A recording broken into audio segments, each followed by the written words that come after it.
Hello દોસ્તો, welcome to my channel tech world Gujarati. આજે આ વિડીયોમાં આપણે શીખીશું કે વોટ્સઅપ સ્ટેટસ કેવી રીતે હાઇડ કરવું। તો દોસ્તો, સૌપ્રથમ વોટ્સઅપ સ્ટેટસ હાઇડ કરવા માટે તમારે વોટ્સઅપ એપ્લિકેશન ખોલવાનું છે। વોટ્સઅપ એપ્લિકેશન ખોલ્યા પછી ઉપરની બાજુ જમણી સાઈડ તમને 3 ટપકાવાળો આઇકન જોવા મળશે। તો તમારે આ 3 ટપકાવાળા આઇકન પર ક્લિક કરવાનું છે। તો એ 3 ટપકાવાળા આઇકન પર ક્લિક કર્યા પછી તમને સેટિંગનો ઓપ્શન જોવા મળશે।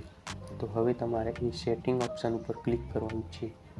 તો સેટિંગ ઉપર ક્લિક કર્યા પછી તમને પ્રાઇવેસીનો ઓપ્શન જોવા મળશે।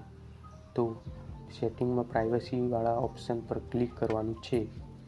પ્રાઇવેસી પર ક્લિક કર્યા પછી તમને નવું પેજ જોવા મળશે અને તેમાં સ્ટેટસ એવું ઓપ્શન જોવા મળશે।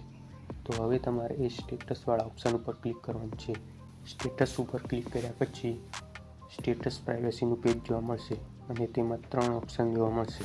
જો તમે તમારું સ્ટેટસ તમારા કોન્ટેક્ટને દેખાડવા માંગતા હોય તો માય કોન્ટેક્ટ ઓપ્શન ઉપર સિલેક્ટ કરવાનું છે।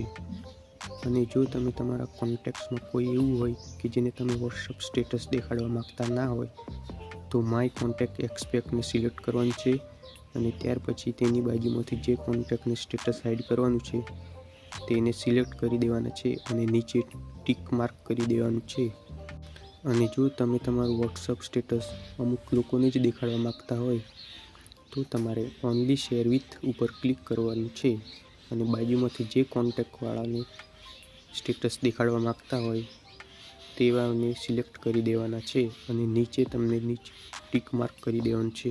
તો દોસ્તો, આ હતી વોટ્સઅપ સ્ટેટસ હાઇડ કરવાની સિમ્પલ રીત। જો તમને આ વિડીયો સારો લાગ્યો હોય તો વિડીયોને લાઇક, શેર અને ચેનલને સબસ્ક્રાઈબ કરવાનું ભૂલતા નહીં। અને કોમેન્ટમાં જરૂરથી જણાવજો કેવું લાગ્યું વિડીયો। Thanks for watching.